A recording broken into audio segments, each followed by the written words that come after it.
Today we will discuss the topic E-room error analysis and troubleshooting.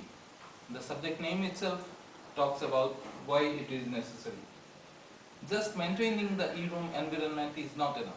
So we need to take preventive measures to stop any probable errors, or suppose something happens, some error happens, we need to take the corrective actions so that the impact is minimal. So when we have some errors, what are the things we need to check, how to trace out where the problem is, and how to take corrective action. That we'll discuss here. So in the analysis part, let's see eroom errors.log. This is the primary log file that is generated for eroom application. This log file will be there under eroom data directory of the application server. If you look at eroom errors.log, the file will contain all the relevant information related to your general functionality of eroom. When users use eroom, any issues, any happenings, any activities being logged in eroom errors.log. So examining eroom errors.log will give us most of the clues what was happening. The other thing is we have event viewer. The event viewers either in eroom application server or maybe indexing server or database server. On the application side, it will give some clue about what are the errors that is causing the problem in the functionality of the eroom, or what kind of problem is that.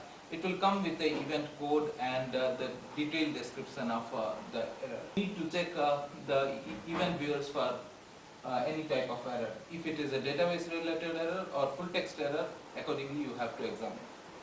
Then we have, suppose the problem comes with eroom searching or indexing problem, the logs will come under basically full text directory. Under full text directory, the logs will come under. And if you examine the full text directory, you will find .log files which are starting with either I or F. There are other files also like .rup, .dup, .dct or .dcy files. So these files are also to be examined, and the date when they were updated last. Then we have different services running. Suppose sometimes eroom is not responding. In that case, you can check whether the IIS service is running in the eroom application server. Because if IIS server is not running properly, then the application will not respond. And the other services, like you have the eroom scheduler services, eroom diagnostic services, etc. Then we have CPU and memory users in eroom server. Suppose like your eroom is not responding well and it's very slow to load, then in those cases you need to check how much CPU and memory is in use in the eroom server. If it touches 100% constantly, then you need to check which particular process is causing the problem. And accordingly you have to either restart the process or restart the particular service, or maybe you need to restart the IIS service to reduce the memory and CPU users. That will that might help generally in bringing the application. Then we can check the connectivity test from Microsoft Management Console of the eroom server. You can check whether database is successfully connecting to the eroom server, the file server is successfully connecting to the eroom server or not. Apart from that, we have database logs that may be of your interest in case the issues are related to database problem.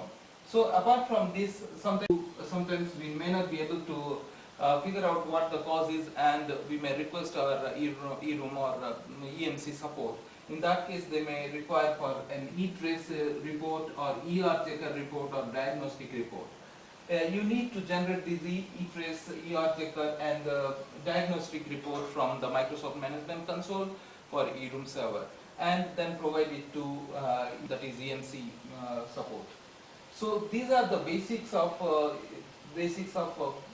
analyzing the problem, and that will give you a clue of how you are going to troubleshoot further. Thank you.